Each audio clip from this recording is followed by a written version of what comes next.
tries his luck, and then Antony! For Manchester United!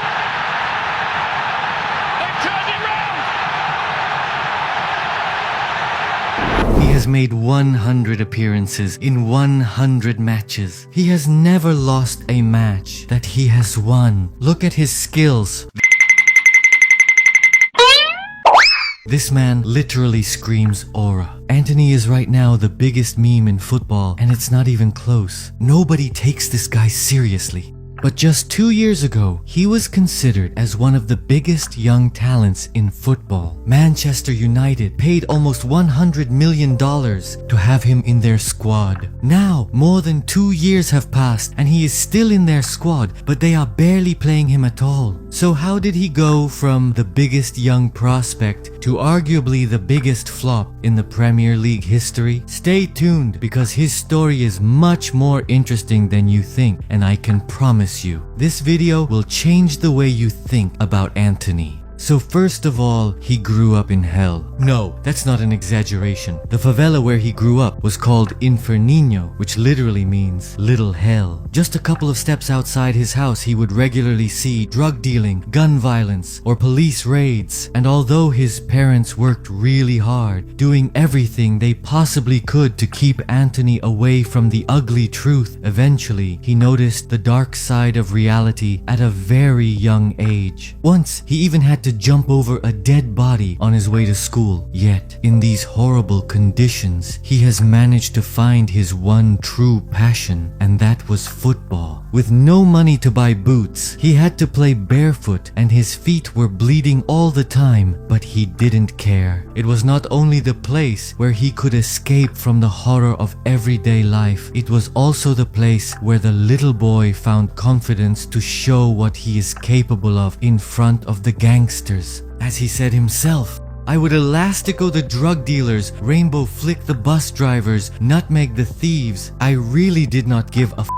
With the ball at my feet, I had no fear." He had only one dream. He wanted to become a professional footballer, to move his family away from the hell. There was no plan B. He was either going to do it or die trying. And well, his start was promising. When he was 14, he got his first chance at Sao Paulo Academy. But if you thought it was smooth sailing, you couldn't have been more wrong. Every day, he would train after school with an empty stomach, simply because he couldn't afford to eat. And what's more, he barely even played. He was never considered as a prodigy and was nearly kicked out of the academy 3 times. Despite that, after years of hard work and determination to prove everyone wrong, when he turned 16, he made the biggest progress he had ever done. And by the time he was 18, he was playing for the first team. In the summer of 2018, he was ready to spend the preseason in the USA and then take another step forward to become a permanent first team player, only to be told he would be sent back to the under-20s. To say he was disappointed would be an understatement, but if he had learned one thing from his childhood, it was to never give up. By February, he would not only be the regular starter for the first team, he would be the hero. His speed, flair, and fearlessness helped Sao Paulo reach the final of Paulista Championship, where he even scored. At the time, he was still living in the favela, and after the final, a journalist had noticed him and asked what he was doing there. He answered, "Brother, I live here." And yet, when he thought he had finally proved himself at the top level, he was met with yet another series of setbacks and challenges that tested his character even more, because after that final, he wouldn't score for over 4 months. He went from being loved to being booed. He looked hopeless. He was missing clear chances, losing the ball. He was raw, predictable, and his decision-making looked questionable at best. However, after all the years of hard work, he was never going to quit. He persuaded the goalkeeper to stay late after every single training session to work on his finishing. Every shot he missed only fueled the fire in him, and that work would soon pay off, because once he has ended his goalless drought, he wouldn't stop scoring. With his newfound form, he was excited for the next season with Sao Paulo. He was ready to secure his status as one of the most dangerous players in Brazil. But as it always goes, there is simply nothing in this guy's career that goes according to his plans. Just a few matches into the new season, COVID COVID struck. He never played for Sao Paulo again. And here comes the most important moment of his life. He was finally able to achieve his only dream, the one he was dreaming about since he was jumping over dead bodies on his way to school as a little kid. He bought his family a new house away from hell. In his own words, Champions League, the World Cup, Ballon d'Or, those are not dreams, those are goals. My only dream was to take my parents out of the favela. Well, it's impossible to say he has lost all motivation, but when a 20-year-old guy has achieved everything he ever dreamed of, you would probably think he wouldn't have the same fire in his eyes. Luckily, after his transfer to Europe, he has found a man who, despite the doubts about his consistency and tactical awareness, saw a huge potential in him and truly believed he could become the next big thing. And that man was none other than Erik ten Hag. Yeah, I know how funny this sounds now, but in his first 15 appearances for Ajax under ten Hag, he got 7 goals and 8 assists, only to score just 2 goals in the second half of the season. But he was much more consistent in the next season, as he would not only shine in Eredivisie, but also in the Champions League. By March, he was a serious contender for the Player of the Year in Netherlands. But in the span of just 2 weeks, everything fell apart. Firstly, Ajax was unexpectedly eliminated from the Champions League by Benfica. Then, he got a red card against Feyenoord for faking an injury, and 10 days later, in a World Cup qualification match against Bolivia, he went down again, but this time, he wasn't faking anything. His season was over, but despite the fact he hasn't ended that season the way he would have imagined, in his 2 years at Ajax, he has shown that he is capable of performing at the top level. And since he was still very young and had so much potential to improve, many big clubs were after him. However, Ajax was reluctant to sell him and rejected every offer they got. Except that Antony really wanted to move, and he wanted it so much that he literally went on a strike, not playing or even training until Ajax would accept the transfer bid. And eventually, it would be Man United that would agree to pay almost $100 million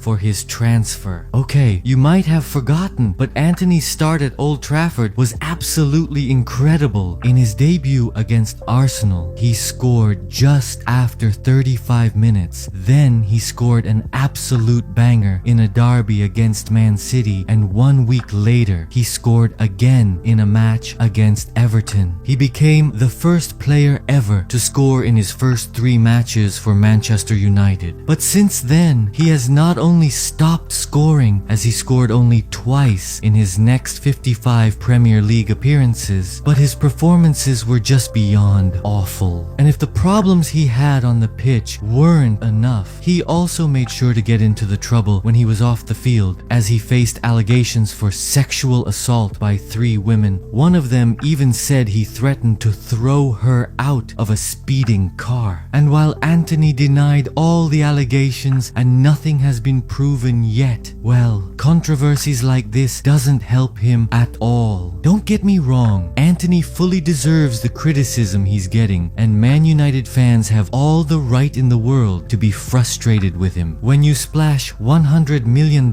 for a player, you would expect to get at least 100 million times more than a fidget spinner. But on the other hand, players are just people. People with different personalities, different characters, different backgrounds, different past. While some of them want to achieve everything that is there to achieve, some of them just want to have a decent life and provide for their family. And while we can't say with certainty that Antony falls into the second category, he wouldn't be the first nor the last one. Players like Oscar or Dele Alli grew up in huge poverty and misery, and once they reached a certain point in their careers, they just had no motivation left to continue pushing themselves at the top level. Is Antony one of those players, or can he somehow find a way to restart his career? Let me know what do you think in the comments, and please like and subscribe. It would mean everything for me.